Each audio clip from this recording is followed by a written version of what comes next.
El ábaco. El ábaco es uno de los instrumentos más antiguos de medición que ha creado el hombre. Empezó en sus inicios cuando el hombre dejó de ser nómada y se empezó a asentar y empezó a desarrollar una economía más agrícola. Con esa cultura agrícola empezó a desarrollar un excedente y obviamente todo excedente requiere ser medido, requiere ser calculado e incluso requiere ser repartido. Y ahí fue donde comenzó los inicios del ábaco. El ábaco no es únicamente de origen griego o de origen fenicio, como muchos comentan. De hecho, se han encontrado ábacos antiguos con fechas muy similares, tanto en China como en Japón, también en Egipto, e incluso se apreciaban unas especies de ábacos a base de colores en Sudamérica. Con los inicios de una nueva era, los ábacos iban poco a poco evolucionando de unos cuantos rayones en piedras hasta unas cuentas que iban siendo introducidas en algunas varillas de madera que formaban parte de un cuadro en el cual iban realizando cada cuenta con un significado numérico. Estos dependían en gran medida de diversas culturas y del significado que le daban. Algunas incluso llegaron a significar pesos. Sin duda el ábaco fue uno de los principales motores para poder desarrollar ciencias abstractas como son la matemática y el cálculo, que forma parte obviamente de la matemática. Pero ese cálculo significaba además el hecho de que el ser humano iba a poder empezar a mirar hacia el futuro y empezar a desarrollar nuevas formas tanto de medir, calcular e incluso sumar, restar y dividir todo lo que lo rodeaba, tanto si le pertenecía como si creía que le pertenecía. Después de la invención del ábaco, los seres humanos empezaron a necesitar nuevas maneras de poder medir toda la información y todos los recursos que poseían a su alrededor. En 1623, un matemático alemán, Wilhelm Mischka, inventó la primera máquina que podía calcular de manera manual.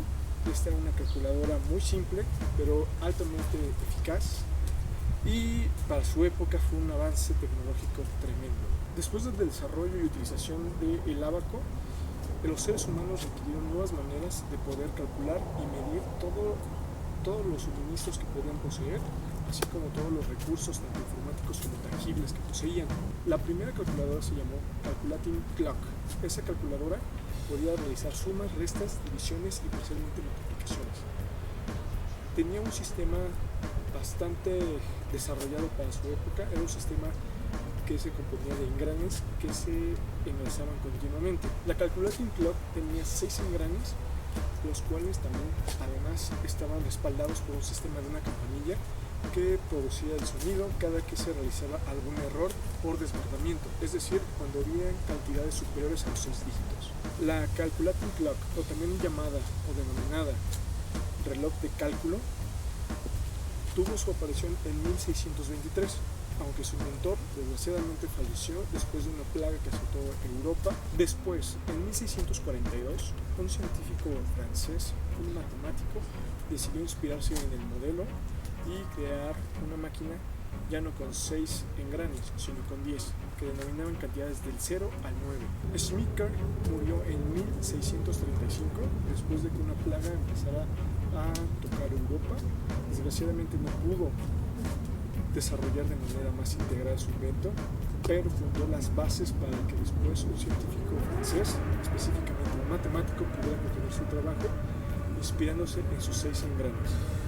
Esta vez no usaría 6, sino usaría 10 engranes.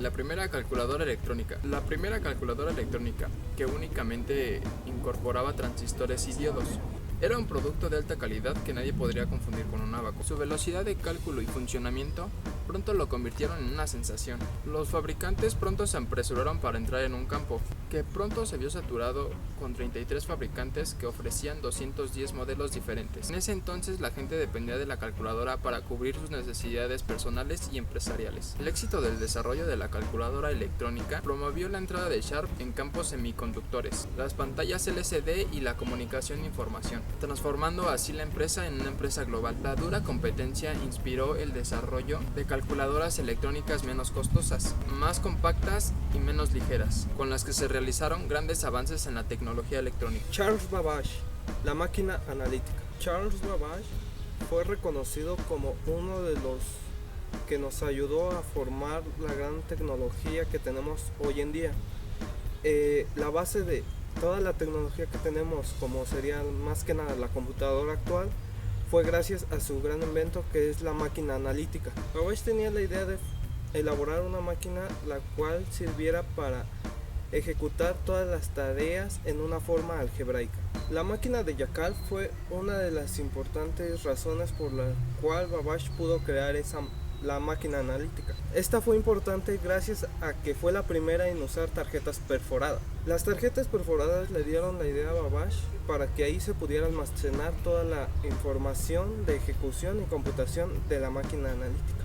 Las tarjetas perforadas también fueron de utilidad para que así en estas se guardaran lo que iba a ejecutar el usuario. Babbage en su máquina pudo distinguir entre dos tarjetas, la de operaciones y la de variables. Las tarjetas de operaciones serían las que servirían para realizar todas las operaciones que debía de hacer el usuario. En cambio, las de variables llevaban todos los datos que iba a realizar la máquina. Las ideas de almacenar programas en un motor analítico son algo que se asemeja a lo que sería la máquina de von Neumann.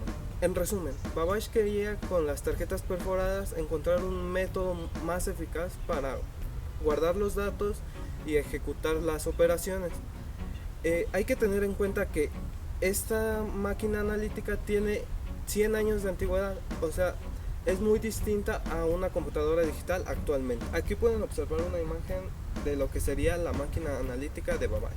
Y bueno, en conclusión sería que la máquina de Babbage es algo muy importante para las ciencias de la computación, ya que a base de esa se fueron formando nuevas tecnologías y hubo una gran revolución. De hecho, esa sería la base para una computadora digital actualmente. El 23 de junio de 1912 nació en Londres Alan Matheson Turing, un matemático que ha dejado una profunda huella en la historia de la computación y la inteligencia artificial. En 1936 proponía el dispositivo que se conocía como la máquina de Turing, que consistía en una cinta infinita con casillas que podían registrar ceros y unos, y una máquina de estados infinitos que podía avanzar o retroceder sobre la cinta dígitos o escribirlos según en el estado en que se encontrara. En 1950, Alan Turing publicó otro artículo llamado Máquinas de computar e inteligencia, donde propuso el célebre test de Turing, que viene a decir que un computador será inteligente cuando en una conversación por escrito con un humano, ésta no pueda discernir si se está comunicando con una persona o con una máquina. Konrad Zuse, inventor de la primera computadora programable. Konrad Zuse nació el 22 de junio de 1910. Él siempre fue 2 años menor que sus compañeros de clase, siempre fue el más joven de su clase. En 1935 se gradúa como ingeniero civil en el Instituto Politécnico de Berlín. En 1937 él escribe notas sobre la computadora en taquigrafía alemana. Entre estas notas están las sentencias: la operación elemental es la verificación de 2 dígitos binarios para la igualdad. El resultado es una variable de 2 dígitos que una vez más es un dígito binario. Estas 2 sentencias son el origen de la invención de la computadora. En esta primera etapa, el ingeniero Zuse considera la unificación de la aritmética y la lógica. En 1938 al fin se termina la primera computadora, la Z1. Una computadora totalmente mecánica y programable. Finalmente esta computadora fue destruida en el bombardeo de Berlín durante la Segunda Guerra Mundial. Fue en 1986 en donde Konrad Zuse decidió por fin reconstruir este modelo de la Z1, pero fue inútil, ya que no funcionaba a la perfección por falta de perfeccionamiento en algunos mecanismos. Podríamos mencionar todas las características de la Z1, pero les dejaremos de este lado una imagen que contiene todas las características de la primera computadora.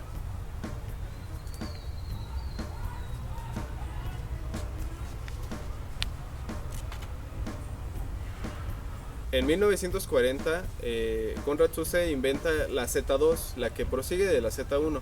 Esta fue la primera computadora electromecánica del mundo y funcionaba perfectamente.